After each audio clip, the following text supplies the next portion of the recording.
Hello विद्यार्थी मित्रों, ज्ञान गंगा विद्यालय ऑनलाइन शिक्षण में मैं एकता पढ़ते आप सबका स्वागत करती हूँ।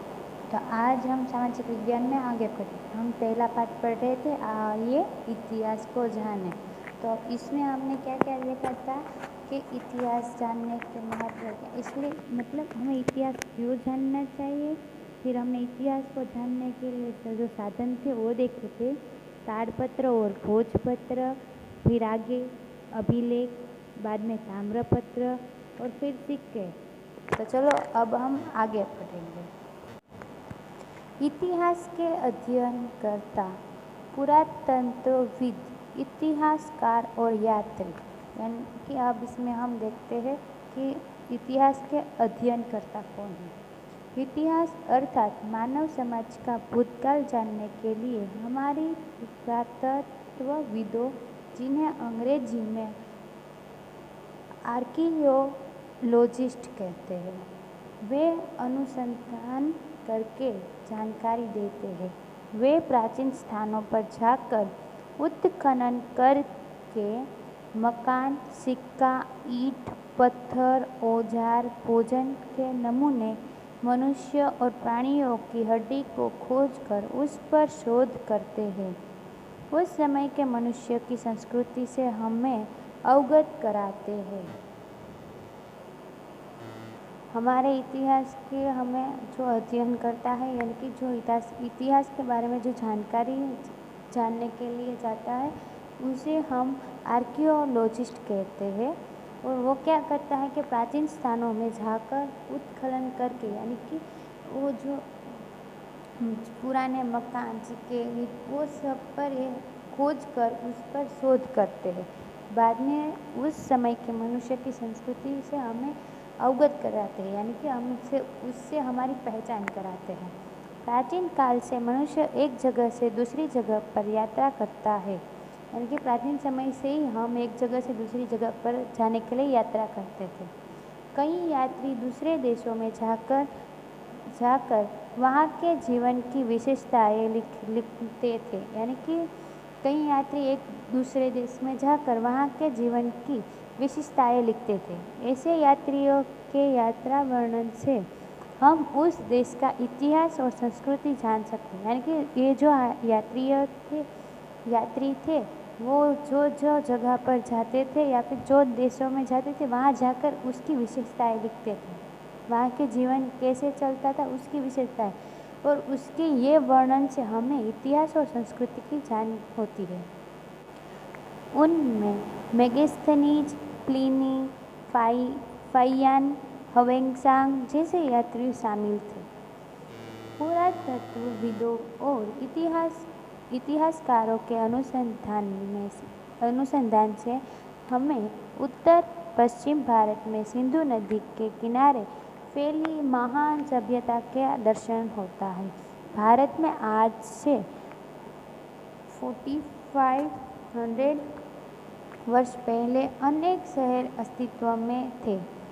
इसी प्रकार गंगा नदी के आसपास के क्षेत्रों में 2500 वर्ष पहले कई शहर विकसित हुए, उससे भी जान सकते हैं।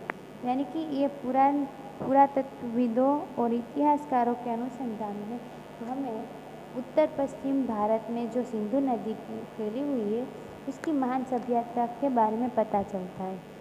ऐसे आज भी ये जो भारत में आज से 4500 वर्ष पहले ये शहर अस्तित्व में आया था।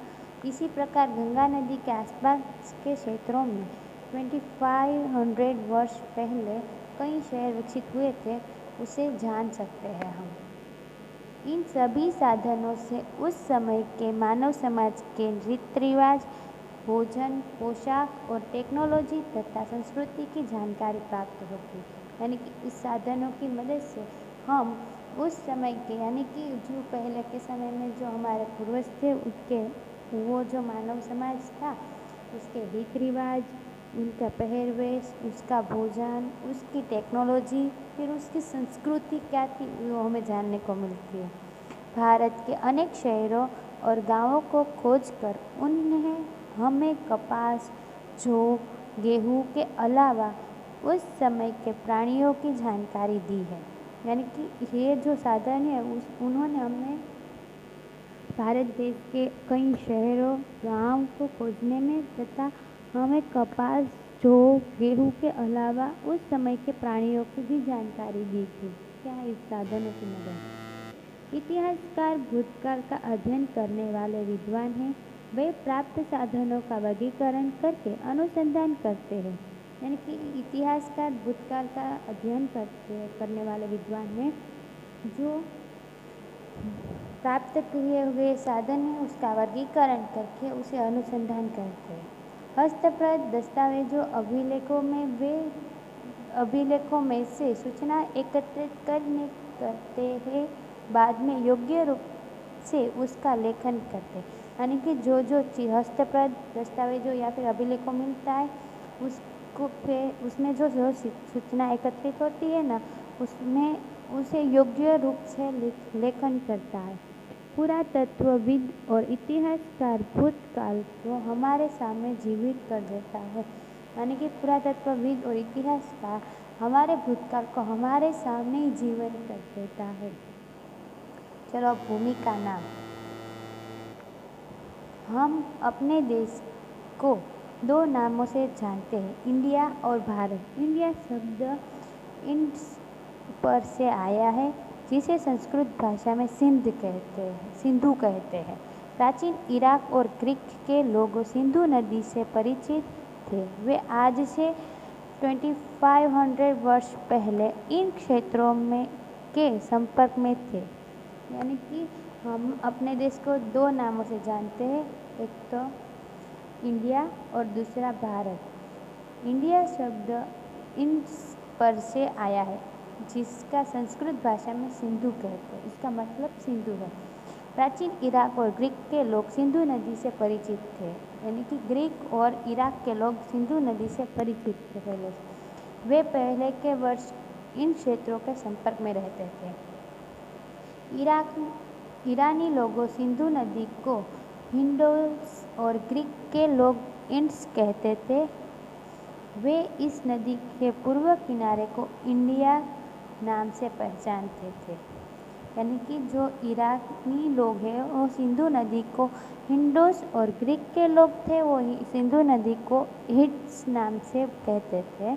इसीलिए इस नदी के पूर्व किनारे को इंडिया के नाम से पहचानते थे। भारत का नाम ऋग्वेद में से हमें ज्ञान होता है। भरत नाम का महान समूह उत्तर पश्चिम भारत में आकर बसा। उनके नाम पर से हमारे देश भारत के रूप में पहचाना जाता है। इस समूह का उल्लेख संस्कृत की आरंभिक कृति ऋग्वेद में से मिला है। यानी कि हमारे देश का नाम भारत क्यों हुआ ये हमें ऋग्वेद से ज्ञान मिलता है। इसका ज्ञान होता है कि एक भरत नाम का मानव समूह उत्तर पश्चिम भारत में आकर बस जाता है और उसके नाम से ही हमारे देश का नाम भारत के रूप में पहचाना गया है। और इस समूह का उल्लेख यानी कि भरत नाम का जो समूह था उसे संस्कृत के आरंभिक कृति ऋग्वेद में से मिलता है। चलो वर्ष कार्यक्रम देखते हैं। पहले हमें भूमि के नाम देखा, अब हम वर्ष कार्यक्रम देखते हैं। इतिहास में समय का अधिक महत्व है। घटनाएं समय और स्थान के साथ ही लिख सकते हैं। यानी कि इतिहास में समय में अधिक महत्व है और घटनाएं वो समय और स्थान के साथ ही लिखी जा सकती है। हम समय को तारीख, मास और वर्ष के साथ संबंध कर समझते हैं। जैसे कि 20 जुलाई 2018 शुक्रवार। इसी क्रम में समय की व्यवस्था ईसाई धर्म के स्थापक ईसा मसीह के जन्म के साथ जुड़ी है। यानी कि हमें जो कोई भी घटना लिखनी है तो हमें समय और स्थान दोनों की आवश्यकता है। और जो समय, तारीख और मास, हम समय को तारीख, मास और वर्ष के साथ संबंध कर समझते हैं। जैसे कि आज की डेट 20 जुलाई 2020 शुक्रवार। इस तरह से इसी क्रम में हम समय की व्यवस्था ईसाई धर्म के स्थापक ईसा मसीह के जन्म के साथ जुड़ी है। यानी कि इस क्रम में समय की शुरुआत जो हुई थी व्यवस्था, वो ईसाई धर्म के स्थापक ईसा मसीह के जन्म के साथ जुड़ी है। हम उसे ईस्वी सन कहते हैं और अंग्रेजी में एडी यानी कि एडो डोमिनी अर्थात ईसा मसीह के जन्म के बाद के वर्षों को कहा जाता है। उदाहरण स्वरूप ईस्वी सन 2000 अर्थात ईसा के जन्म के बाद 2000 वर्ष। ऐसे ही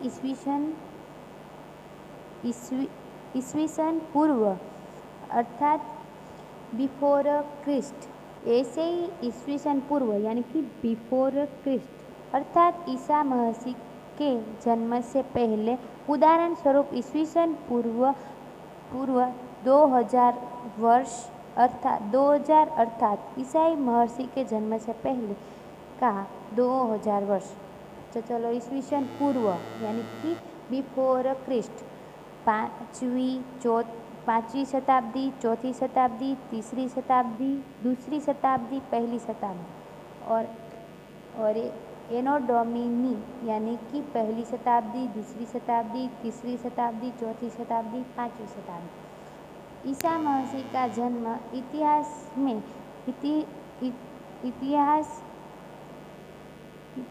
ईस्वी सन पूर्व और ईस्वी सन को समझाती समय रेखा है। यानी कि ईसाई मसीह का जन्म है वो इतिहास में हम ईस्वी सन पूर्व और ईस्वी सन को समझाती यानी कि समय रेखा को समझाती है। कई बार वर्ष क्रम को एडी के बदले में सीई और बीसी के बदले में बीसीई लिखा जाता है। सीई अर्थात सामान्य या सुधारणात्मक युग, जबकि बीसीई अर्थात बिफोर कॉमन एरिया यानी कि सामान्य या साधारण युग के पूर्व। ईसाई धर्म विश्व के अनेक देशों के साथ जुड़ा हुआ होने के कारण अनेक राष्ट्रों की तरह भारत में भी वर्ष क्रम का उपयोग किया गया है। कई बार बीपी अर्थात बिफोर प्रेजेंट शब्द का उपयोग किया जाता है।